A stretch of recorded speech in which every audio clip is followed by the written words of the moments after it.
yeah, we're working on Harry Potter. We're working with Superman as an immigrant. Now we're working on Hunger Games. Who here has read the Hunger Games or seen the movies? In the Hunger Games, we have a situation where, thank you for turning it over. This is our Hunger Games campaign.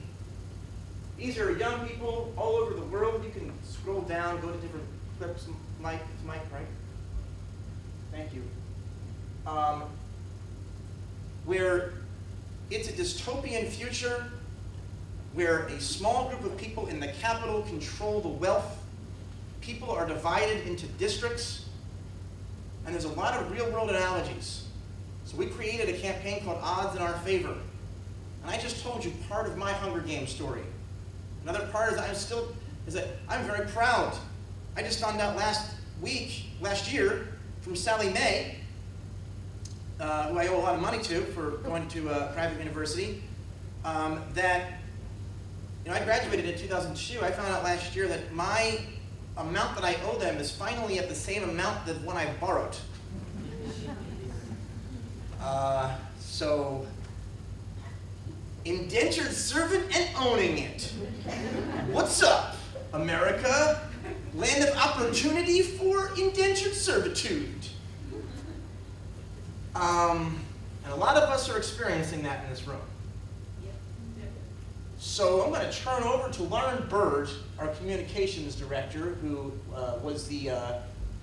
who's amazing and is the star of a video that she wrote with me and Seth Solstein, who I brought up before. And this was about the Hunger Games being real. And I'm going to tell you about our campaign that's coming up about economic inequality. You're going to hear from a student in a little bit who's pretty amazing.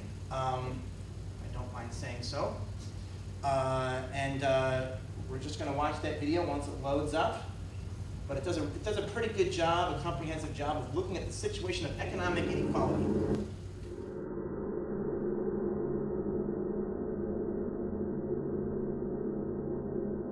You look absolutely fantastic. Yeah. Fantastic in Hunger Games. And since there is the big rivalry between Hunger Games and Twilight, who's got the hotter guys? Who's got the hotter guys? Who's got the hotter guys? Enough with the distractions. The Hunger Games are real. Check it out. In the Hunger Games, a small portion of the population controls a majority of the wealth. People have full-time jobs and still go hungry. Think it's fiction? Think again. Katniss's father was killed in a mining accident. If he had union protection, that never would have happened. In the wake of her husband's death, Katniss's mom had no access to therapy and fell into a deep depression, which cost her her job, causing the family to starve because the capital provides no food stamps. And the so-called justice system tortures Gail out of revenge and feeds on the district's racial divisions. But like PETA, when we encounter poverty, we can act on our generosity. And like Gail, we can point out that this inequality is no accident. It was manufactured by the capital, who consolidated all the wealth. The districts are in poverty, and the capital is partying. Like it or not, the Hunger Games are real. President Snow's 1% wants to cut life-saving programs while using their glamour to distract us. Does the Hunger Games have hot guys in it? Big deal. It also has something else. Us. People who want justice. President Snows of the world, your reign is coming to the end. You can try and distract us, but it's too late. The fire has started and we will not stop. Not until the odds are in everyone's favor.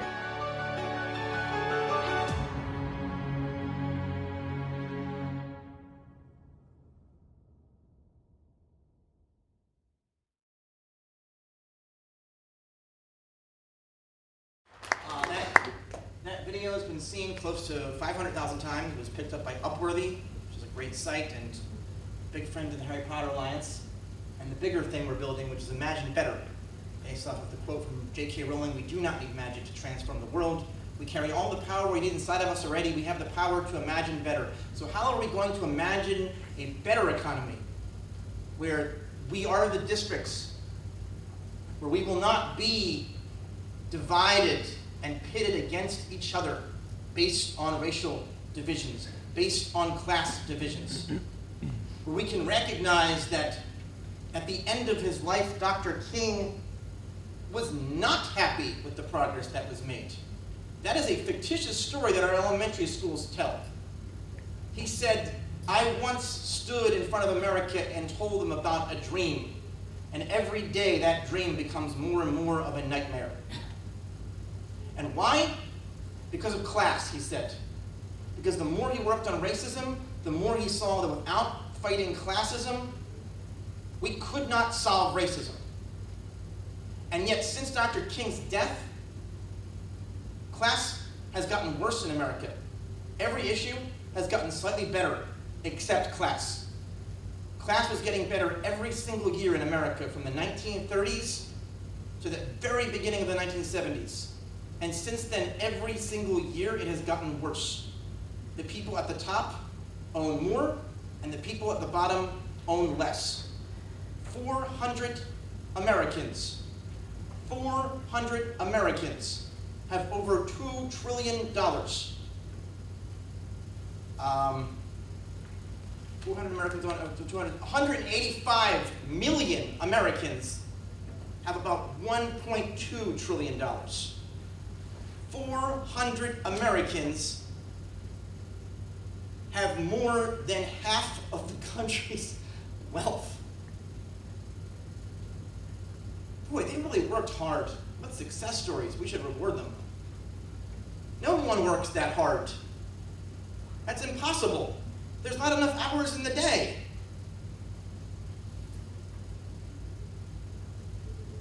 And no one is that lazy. I mean, maybe a couple. But not really, because normally those people are lazy because they're suffering from some kind of mental issue. And if one of those 400 people's kids suffers from a mental issue, they'll have the health care they need to work through it, hopefully. Not the people at the bottom. Now, those kids end up in situations of crime, drugs, going to jail at for-profit prisons that make money off of the fact that they're going to prison. The prison wants them back. Y'all come back soon, you hear? They make money by prisoner. We don't need to say the word slave anymore. We can just say the word convict. They make money by imprisoning human beings. That is some sick, messed up stuff. We're going to fight that now.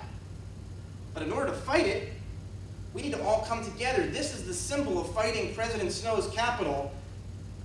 The three-finger salute. We're using that as a symbol of economic solidarity, and we're going to be using it for low-wage worker campaigns. I'm going to talk about that in a moment. But before I do, we need to break the number one rule about classism in America. The first rule of classism in America is don't talk about classism. The second rule of classism in America is don't talk about classism. Kaiser Sose said the greatest trick the devil ever pulled was convincing the world he didn't exist. We do not have economic inequality in America. What we have are people who aren't working hard enough. 25 million Americans want full-time work and are looking for it and cannot find it because it does not exist.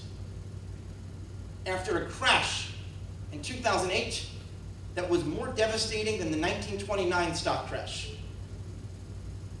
And the only reason we did not fall into a greater depression than the Great Depression is because we ended up helping the banks that put us in that situation, who then gave themselves bonuses that very same year, some of them knowingly breaking the law to get to the place where we got.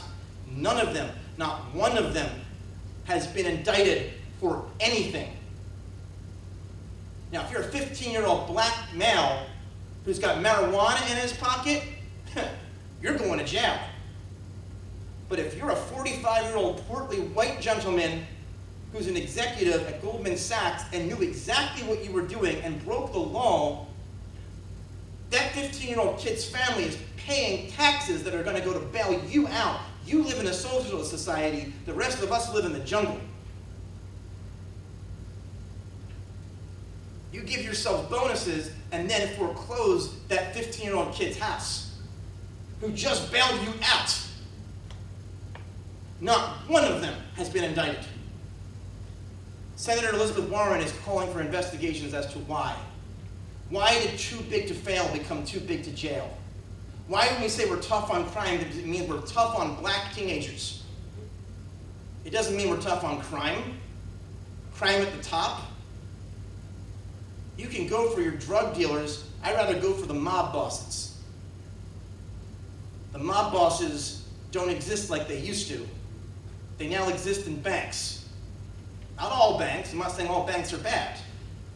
But some of them knowingly broke the law and they have not been indicted.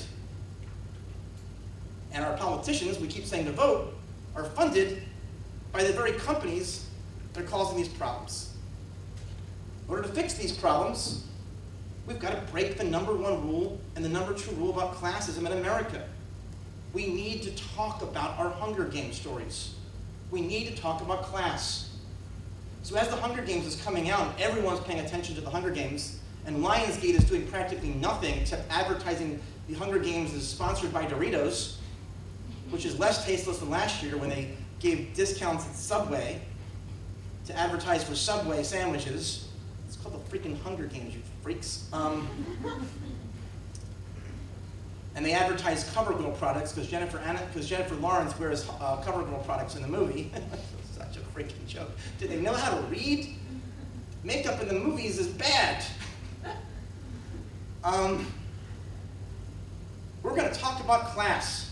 We're creating #MyHungerGames. Your Hunger Games story. We all have a Hunger Games story. Everyone, even if you haven't experienced it, you know somebody who has. You're part of a country that has. Now, yesterday in Carrie Fargus's class, I heard some really brave stories from a number of people. One student said, I don't have a Hunger Games story. I'm embarrassed by that. I'm embarrassed by the fact that my family has money and that they're always worried about the fact that they don't have money, but compared to my best friends, I know they do. And it breaks my heart because I don't even know how to communicate with my best friends about this. How can I be a good ally? That question was how he could be a good ally. That was beautiful. That's the kind of courage and bravery we need to fight classism. But we also need to tell the stories of those who've experienced it at a pretty high level. There were about 4 people that spoke in that class besides that young man. Each of them told an amazing story. One of them I asked to speak today and tell his Hunger Games story. Forget his Hunger Games story for a second. Conversations with him, he's like the coolest person. He's so freaking smart and awesome and creative. Apparently he also does slam poetry. So I'm going to ask him to both tell his Hunger Games story and to also, if he's willing, to do the slam poetry about that story, to do both of those things. This is somebody you should be watching for, because he might be leading us in office at some point. So without further ado, I want to point to first-year student Mark Nicholas. Everybody give him a round of applause.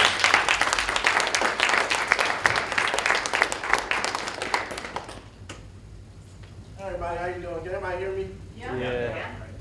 Check. Yeah, I don't need it. I'll start off with a piece of mine because it kind of goes into what my Hunger Games story is. This is a piece, probably, well, not my latest, one of my latest pieces. It's about my brother who was murdered by police officers in Miami, Florida, and it's called I Am My Brother's Keeper. My brother was a musician. He inhaled in C sharp while his lungs pumped impetuoso legato ritmico. He exhaled in G minor like the symphony of Mozart was his middle name. Like Dragon Ball Z, he could go 10 places and come back home with all the new bad boos who gave their Android cell numbers that day. His favorite artist was The Weeknd. Just when I thought I was having a good weekend, I got a call from my cousin. She said, I'm at the hospital and your brother is not breathing anymore. Just like The Weeknd, my spirit rose up like it was tied to a house of balloons, making me believe I was high for this. I froze. As I listened to my family in the background crying in unison, I couldn't move. But my legs began to tremble like the ground of Port-au-Prince, Haiti on January 12th. January 12th is my brother's birthday. January 12th was the last day we spoke. There's 4 of us. I'm the youngest. We watched Marvel a lot. Maybe that's why I felt like the Human Torch, although there was one thing about him that made him Mr. Fantastic. He had the pride of an Iron Man, could Hulk smash any daredevil who told him he couldn't be Captain America. His heartbeat was piano, forte, allegro, his footsteps sung tenor, mine either alto or soprano. I sometimes wish I was a little kid. Maybe if I was a little kid, they wouldn't allow me to carry the casket. You see, my plane ride,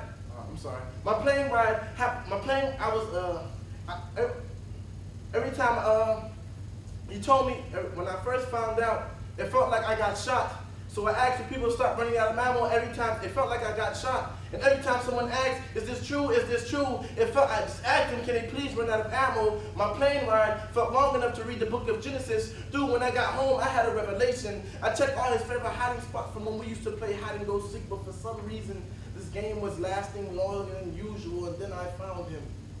Body as still as the shipwrecked Titanic, I clenched his cold hands like mines with jumper cables to start his engine again. Then I told him I love you. I told him I love you for every time I never told my big brother I loved him. The way my mother held me as an infant, I held it in my arms strong because I think she began to hear the trumpets being played by the angels in the heavens. In the streets of Miami, 125-14 is known to be the day music died. Because ever since that day, his body has been put into the ground, so now the earth rotates as a record player, playing his music louder and louder and louder, and it sounds just like this.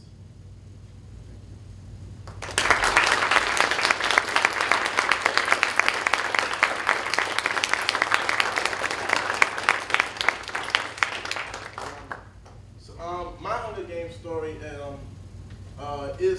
there's 2 parts of it. Part of it is my brother who was murdered. This happened this past January 25th, 2014. My family has still been seeking justice for this case. The officers, nothing has happened to them. They say the case is still open. It's still in process. So my family is still seeking justice for his death. Another thing, Andrew Slack mentioned about him and how he owes a lot of money to Sally Mae.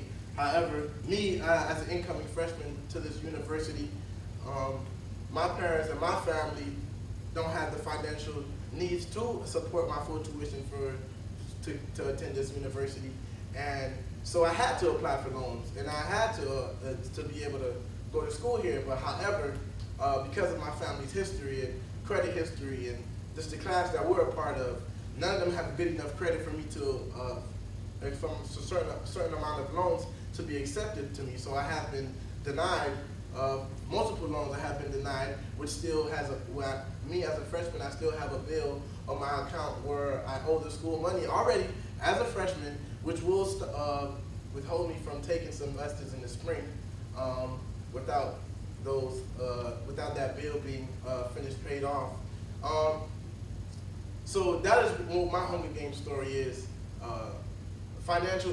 seeking financial equality, and also justice for my brother and my family. I know there's a lot of people all over the campus who have different Hunger Games stories. I met Andrew Slack yesterday, and he talked about the Hunger Games campaign, and after seeing that video that you guys saw today, and I was like, oh, okay, I know people like that. That's me. But there are so many more. There are so many more kids out there who struggle, whether it be financially, whether it be with law, government. As earlier he mentioned, young minority or young African American men being targeted by police officers, or being targeted by the government as where the crime is coming from. And so after seeing that, I told myself, well, that's something I want to be a part of. So I already became a member of the Hunger Games campaign as of yesterday, and I encourage all of you guys to be a part of something. I haven't read any of the Harry Potter books. I watched some of the movies, but I did watch. I am a big fan of Hunger Games, and that's where I found my place with the Hunger Games campaign, and that's where I found my connection between my story and what that campaign is doing. And just like he has multiple great things that he is doing, so I ask for you, just find something that you want to take part, find a difference that you want to make, and just to be a part of something. Thank you.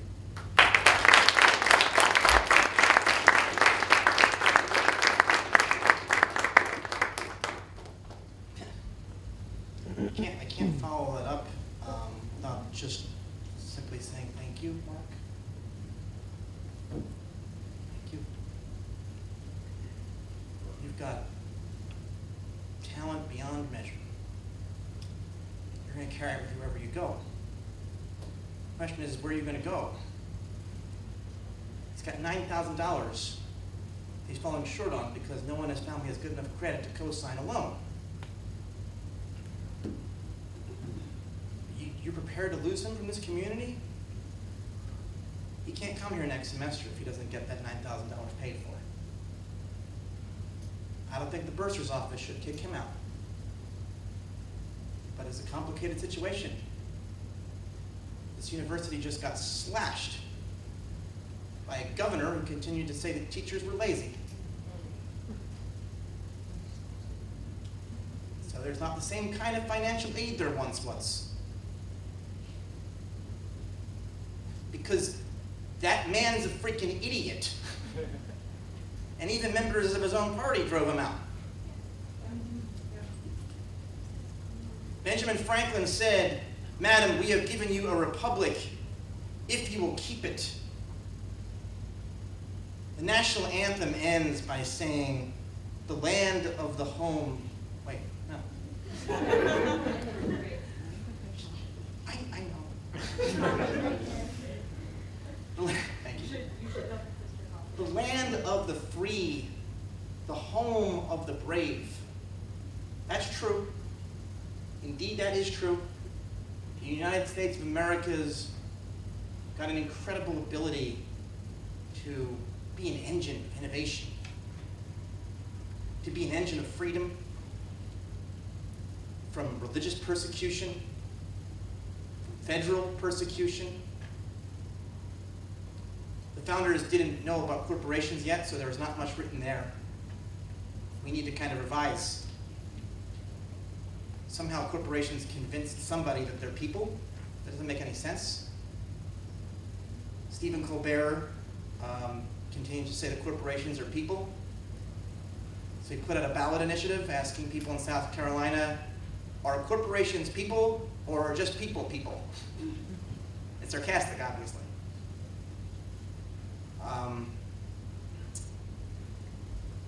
The land of the free, the home of the brave. Indeed. And yet, when we were founded to form a more perfect union, specific founders decided that they could not win the argument on slavery, regardless of the fact they were against it. The United States would not form if slavery was to be abolished. It couldn't happen. Some of them were aghast and said, there's going to be a reckoning one day, and it's going to be a horrible, horrible reckoning. And there was, and they were right. You're not simply the land of the free and the home of the brave. From the very first day of our founding, those abolitionist founders understood that we were the land of the free and the home of the slave.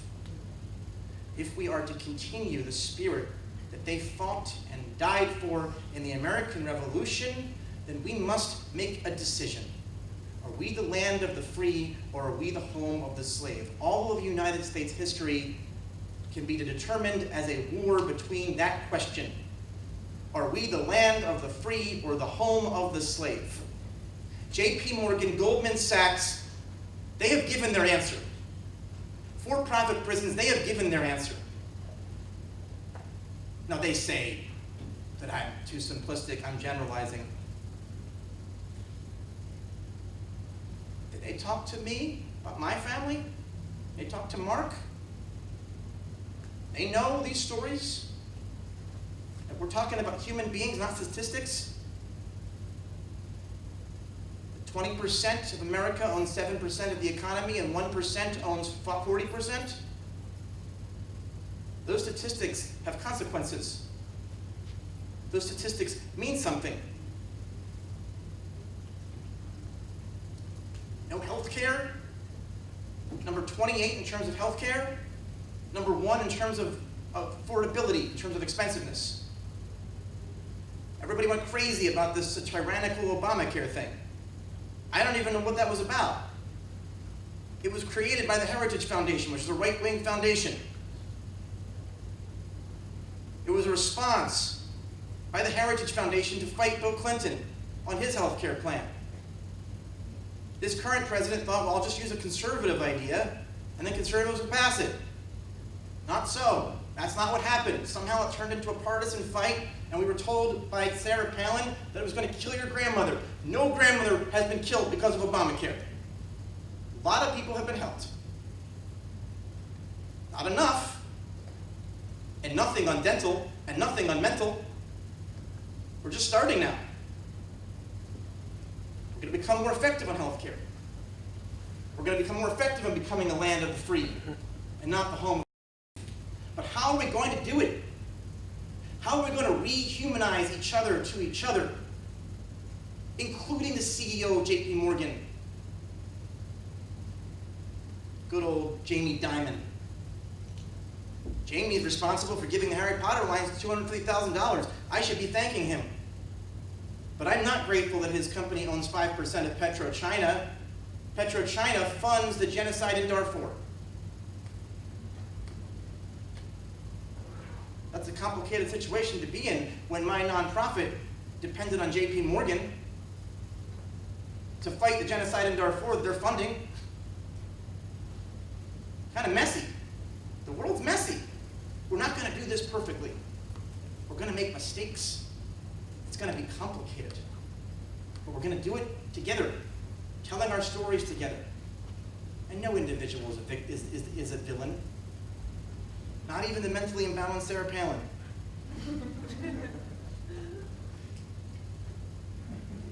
It's not about her and her crazy family that just got into a crazy fight in Alaska because they're the Palins and they can do whatever they want.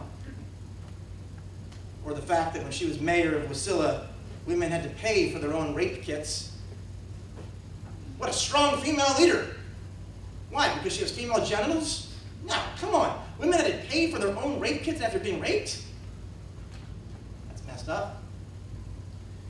So we're going to fight back. And we're going to do it with the Hunger Games. You don't have to do it with the Hunger Games. You can do it in any way you want.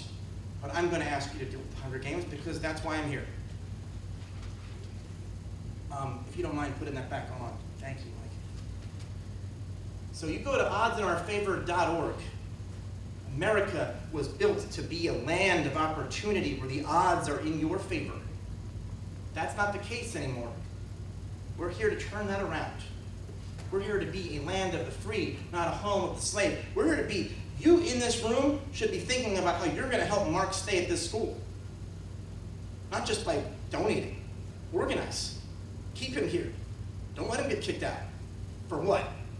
Because his family doesn't have good credit, or they're stressed about the fact that his brother was just murdered by police? I would be pretty stressed too. If you scroll down, if you could scroll down, take a picture of yourself taking a 3-finger salute, you upload that selfie. Selfies are normally about, look at me and my friends, we're so cute, we're out partying, which is fun. I normally take selfies when I'm bored in line.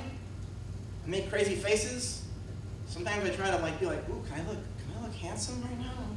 Oh, no, I can't actually. Okay. Maybe from this angle. Ooh. Big nose. Okay. Selfies are self-indulgent. They don't have to be. In the United States of America, we now have these.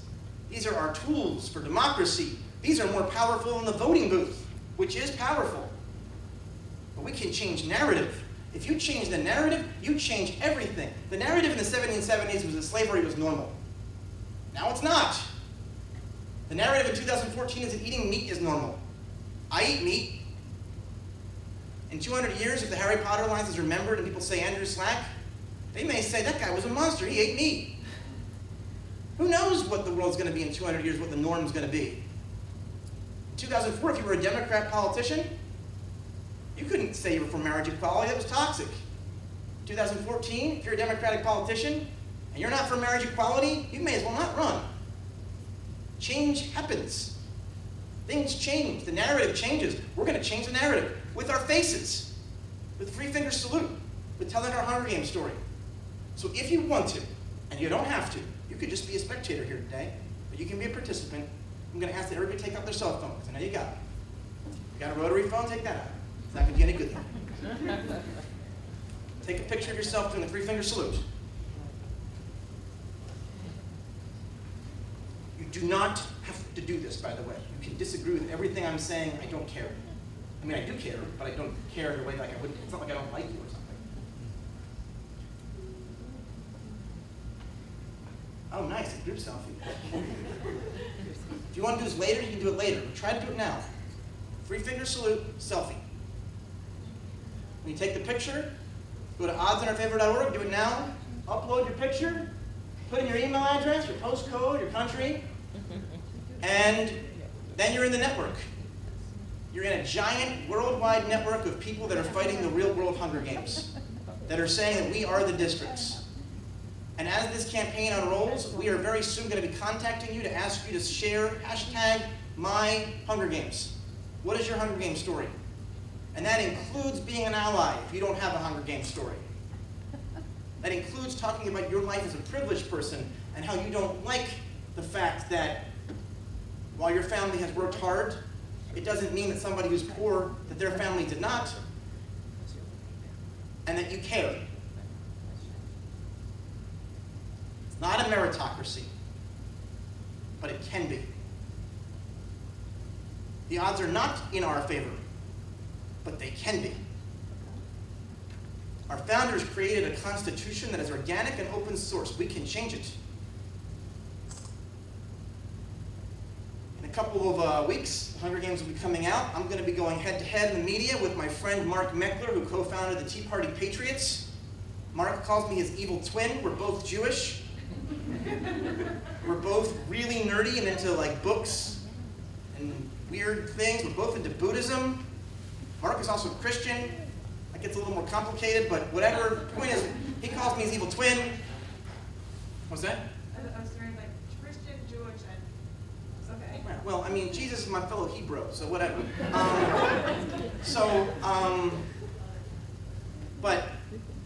I mean, I'm into all religions. I'm really into Buddhism. But the point is that so is Mark. We're both into these things. He thinks that the Hunger Games is about government overreach. You know what? He's right. I'm also right. We're both right. I think that the Hunger Games is about a government overreach by a government that's owned by the 1%. He doesn't. We're going to go head to head. TV loves that crap. So we'll be on TV. I'll be like, Mark, you're a jerk. You'll be like, Slack, whatever. Then we're going to end it with saying, you know what we agree on? We both hate Walmart. We both hate what Walmart has done to this country. Because it's not capitalism when you own everything and you're able to bring the prices down so far that you destroy the little guy. And then the little guy is suddenly working for you and not making any money. That's not the capitalism that we envisioned to be a democracy. That's just a weird oligarchy. That's monopolization. That's the fact that the founders did not address multinational corporations and the checks and balances because there was only one or two multinational corporations at that time. And they weren't huge threats. What was the tea thing? The company? What company was that? I forget. East India Tea. Yeah. But Mark's my buddy. And we get along. We just don't agree on anything. I want the minimum wage to be $15. He doesn't want there to be a minimum wage. I find that offensive, but I still like the guy. He finds everything about me offensive. But I think he still likes me. He begrudgingly admits it. So we're going to do that. We're going to do more. Get ready for this.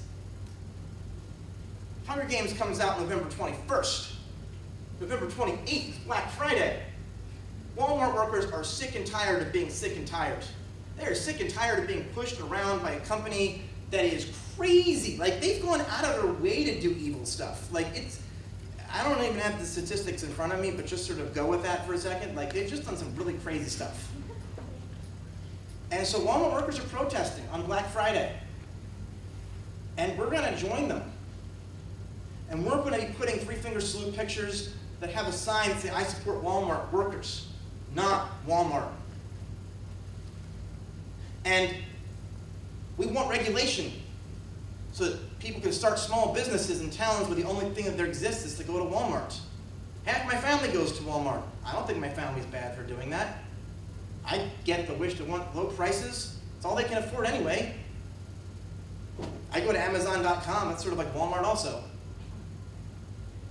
So we're all complicated. No one's perfect. If anyone thinks you should be perfect, then that's just stupid. Perfection is the destroyer of all good. You cannot be a perfect consumer in this world. And if you are, you're basically going to be ineffective. You're going to be living in the woods, smiling at trees, and that's nice. You'll probably die out there. There's really no way to be on the grid without causing some problem somewhere. Every single bank is invested in something murderous.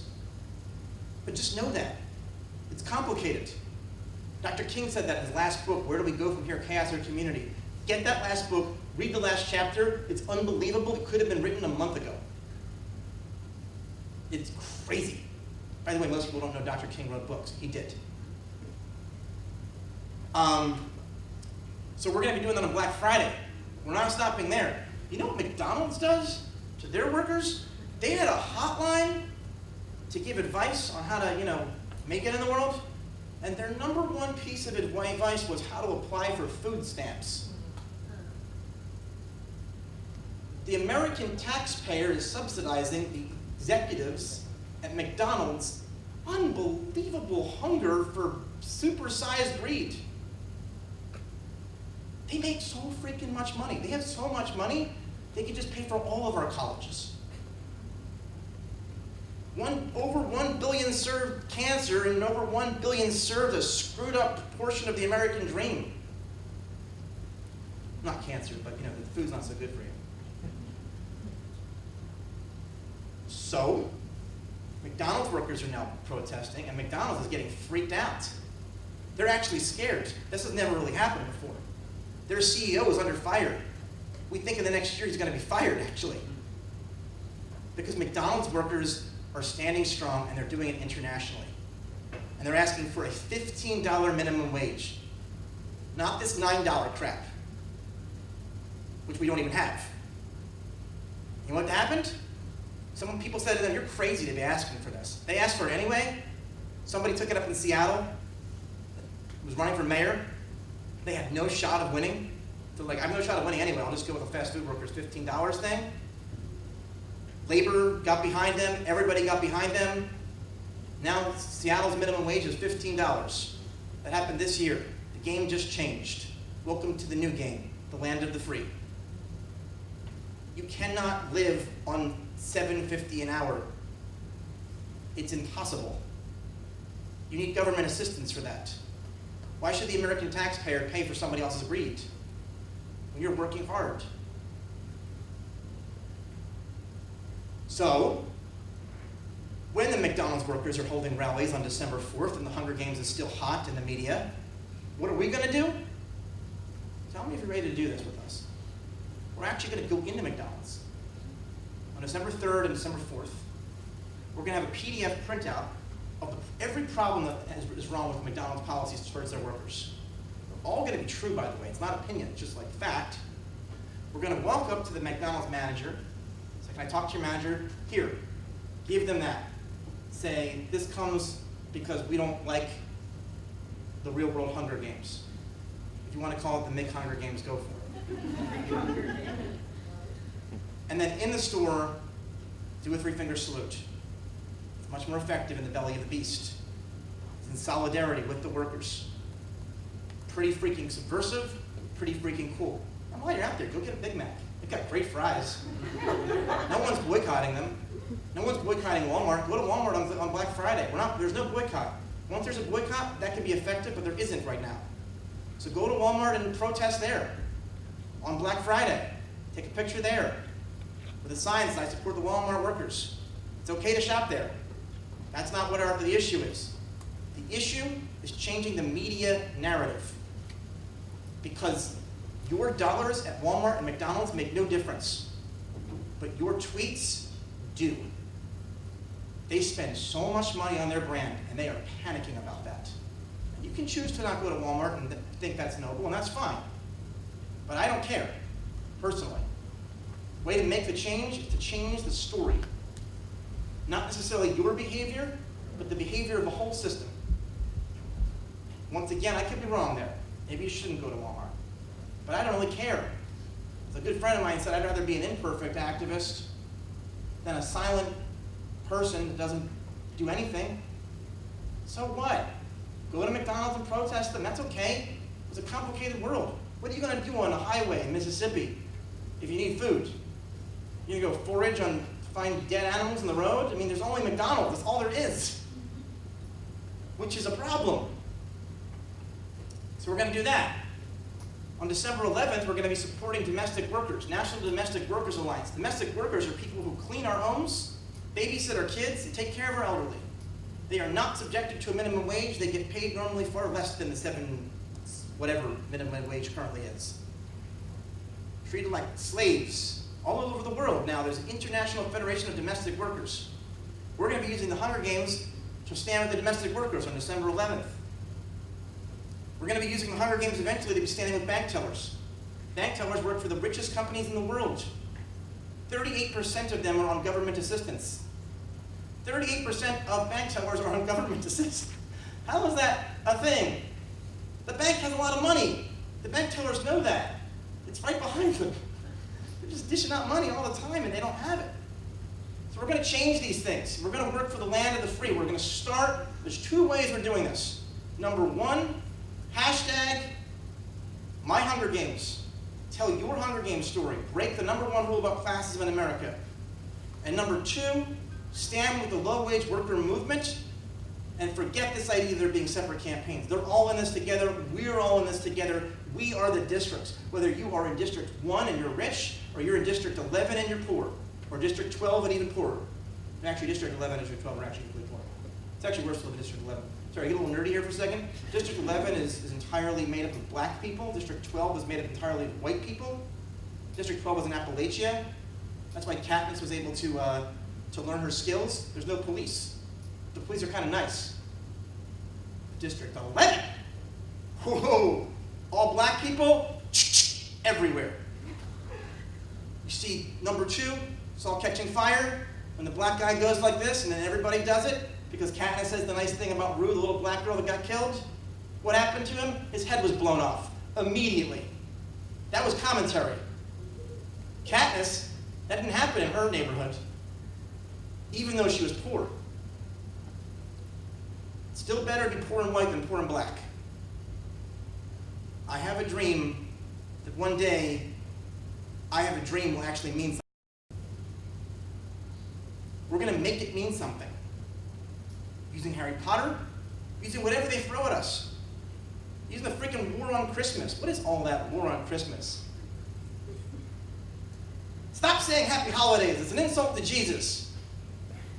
Look, I'm not Christian, but really, I've read Jesus, and I'm pretty sure that Jesus would be more offended by people cutting food stamps and forcing people to have a low minimum wage than he would be about people not saying Merry Christmas. So why don't we say stop fighting, let's fight the war on the Christmas spirit. Let's fight the Grinches and the Scrooges. Let's fight for the essence of what people worship when they worship Christ. Instead of this happy holidays, Merry Christmas nonsense, what the hell are they talking about? Say Merry Christmas. I don't care. I'm Jewish. I'm not offended when people say Merry Christmas. Happy Hanukkah. Hanukkah's not even an important holiday. Wish me a happy Yom Kippur. Be respectful, damn it. Okay, I don't care if you say happy holidays, or Merry Christmas, or Happy Kwanzaa, or Happy Solstice, or Happy Yule, or whatever. There's a lot of holidays happening at that time, though. It makes sense to say happy holidays. Plus, everyone who's Christian also celebrates the New Year, so saying happy holidays does make sense. Well, I'm talking way too long now. But speaking of long, the road ahead is long. Dr. King said, the arc of history, the arc of history? Does anyone know this quote? The arc of history is long, but it bends towards justice. We may not be here, Oscar Romero reminds us, for the change we wish to see. That's what makes us such good people, because we care anyway. We plant the seeds for a world that we're never going to get to see. That's what we do here in America, fighting for the American Revolution. We may not see the change. Dr. King said in his last speech the night before he was killed, he referenced the idea that he might get killed soon. He said, a lot of people are asking, what will one of our sick white brothers do to Dr. King? Longevity is something all of us want, something I want, but it doesn't matter to me anymore. I only want to do God's will. I know our people will get to the promised land. That's where he says, I have been to the mountaintop, and I know our people will get to the promised land. I may not be there with you to see it, but I know we will get there. That's a good person. And that's a complicated person, because he also committed a lot of adultery. And he also struggled with guilt around that. He had women throwing themselves at him because it's kind of amazing. He loved his wife. He did something wrong. He did something right, too. The FBI recorded all of his affairs in motels and sent him a recording of it on the day that he won the Nobel Peace Prize and said, you know what we need you to do if you want your movement to survive, which is kill yourself. That was J. Edgar Hoover. He later would be responsible for killing Fred Hampton at Black Panther while he was sleeping, 17 times shot. They documented everything they did. None of this is conspiracy. So when we talk about the NSA, just know that's what we're talking about. I'm an activist. I'm very nervous that somebody has control over my email and can say things, they can manipulate it to say things that I didn't say. They have access to all of that. So people don't get nervous about what Edward Snowden revealed. You should get nervous. The Fourth Amendment, right to search and seizure, is the Fourth Amendment. The NSA has been reading too much Craigslist Casual Encounters, where NSA stands for no strings attached. No strings attached to the Fourth Amendment. No, the Fourth Amendment's real. We got to care about that. The FBI failed with Dr. King, it failed with Fred Hampton, and it's failed since the Patriot Act, which for some reason is called the Patriot Act, even though it violates everything to do with one of the amendments. We fight for freedom and against the land of the slave, for all of us to be free. That's what makes life worth living, as Robin Williams said in Dead Poets Society, right? Banking and medicine, all these things are worthwhile professions, but poetry, love, romance, this is why we live. Let's celebrate our stories and make them come alive and remember why we live, and live together and live in harmony and live in complexity and live in nuance and live in a world that's overwhelming. We start to get numb, we get apathetic, we start to play dumb, so let's all raise our wands, for we shall overcome if we sing from our souls expecto patronum, in honor of James, in honor of Lily, in honor of a right to be loving and silly, in honor of a right to keep our planet intact, and in honor of Sirius Black, in honor of them, and in honor of Moore, and in honor of the greatest Albus Dumbledore. If we're loyal to his spirit, then we'll stay on this earth, and within our own hearts there will not be a dearth of his warmth and his wisdom, his strength and his mirth, and the phoenix will rise, and it will bring rebirth. So lumos love, lumos peace, lumos justice, we shall not cease. We'll move and groove and love in defiance together as one Harry Potter. Thank you.